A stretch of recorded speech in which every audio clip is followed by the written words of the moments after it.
lidi, já vás vítám u mého prvního vlogu s želvou. Takže jo, tady jsem já, tady je moje želva. Takže želva. Čau želvo. Čau.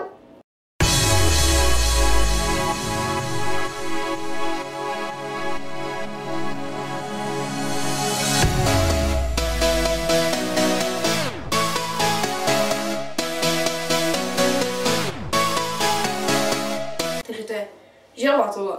A dnešním tématem vlastně bude vlastně informačka o tom, že zase začal natáčet. To bude takový informační vlog.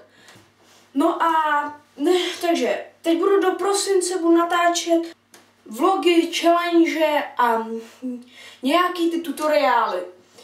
A po Vánocích vlastně dostanu PlayStation 3 a budu si kupovat takový zařízení, že můžu natáčet hry. Nejspíš to bude asi GTA 5 jako první a pak nějaký třeba prostě nějaký hry, asi Assassin Back Flacka by jsem chtěl určitě a prostě nějaký hry. Takže prostě dneska to bude jenom takový kratší vlog, vlastně informačka o tom, že znovu natáčím. Včera už jsem vydal první videjko, za jak dlouho vypiju, na kolik to má to mlíko, kolik má, to nevím.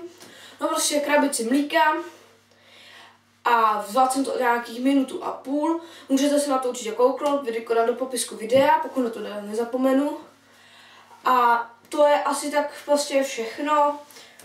Tenhle vlog je jenom prostě takový informační, jak jsem říkal, žádný dobrý téma, nic, takže já se s váma rozloučím. Ahoj. Čau.